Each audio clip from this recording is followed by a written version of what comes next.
Welcome to today's deep dive.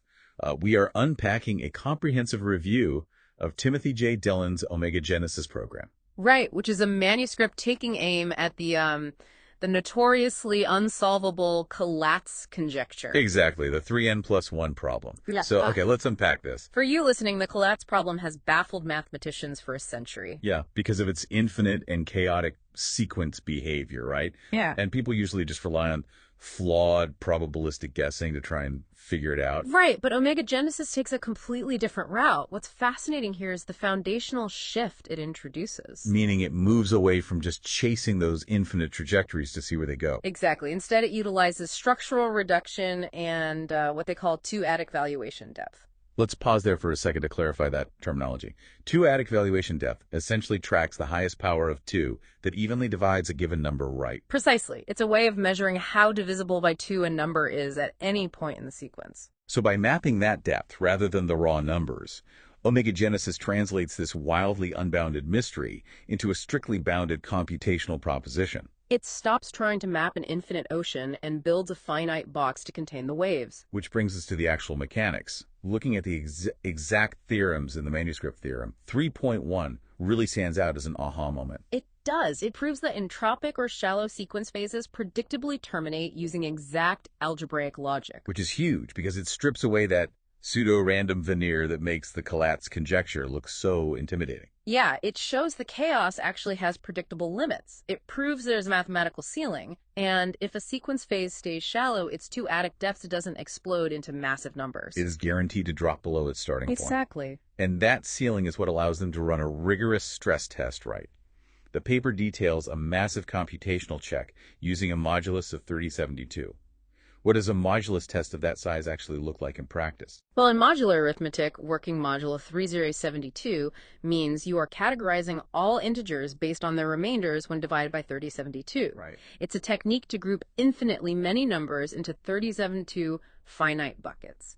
And within that specific structure, the protocol generated exactly 730 distinct core candidate blocks. So think of those blocks as specific sequence patterns that could theoretically violate the conjecture. Yes, but the result of that test, 0 survivors. None at all. Out of the 730 candidates, 250 failed exact divisibility constraints right out of the gate. And the remaining 480 failed simply because they didn't yield positive odd integers. They were mathematically crushed at the very earliest stages. That's incredible.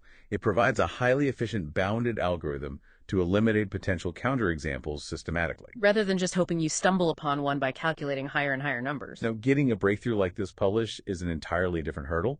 The academic stigma surrounding the Collatz conjecture is incredibly thick. Oh, it is a massive barrier to entry. The Journal of Number Theory goes as far as enforcing a strict major conjectures protocol for submissions. They charge up to $200 per page up front. Which goes straight to hiring an expert just to check the paper for elementary logical flaws. Right. You receive a refund if you pass, but it acts as a literal financial wall to filter out the flood of flawed amateur submissions they receive. It's a harsh ecosystem for sure. But Omega Genesis holds its own by aligning beautifully with respected contemporary research. For instance, it shares profound structural affinities with Antonios Valamontes' LCO framework. The LCO framework. That refers to the linear Collatz operator where the sequence is modeled using linear algebra and matrices. That's the one. Both Valamontes' LCO framework and Omega Genesis reject heuristic probabilistic guessing in favor of rigid structural constraints. But what makes Omega Genesis particularly noteworthy is that it's highly actionable and computationally testable rather than being purely theoretical. Right, it hands you a finite core that you can actually run through an algorithm. Seeing how strict those publication standards are and observing how methodical Omega Genesis is in breaking down this problem, there seems to be a broader takeaway for you listening right now about tackling complex tasks. Absolutely. Why does this matter to you? It's a masterclass in problem solving. When you are faced with infinite information overload or a project that feels impossibly large, don't tackle the whole infinity. Do what this manuscript does and isolate the finite core of the problem. Find the boundaries box in the chaos and aggressively prune your decision tree to eliminate the noise. So the manuscript's only remaining proof burden to completely conquer the conjecture is to show that this residual arithmetic core is universally empty. They built the box, now they just have to prove definitively that there are no anomalies hiding in the corners. If we connect this to the bigger picture, it presents a fascinating parallel. If a century-old infinite mathematical chaos can be structurally corralled into a finite testable box, Yeah.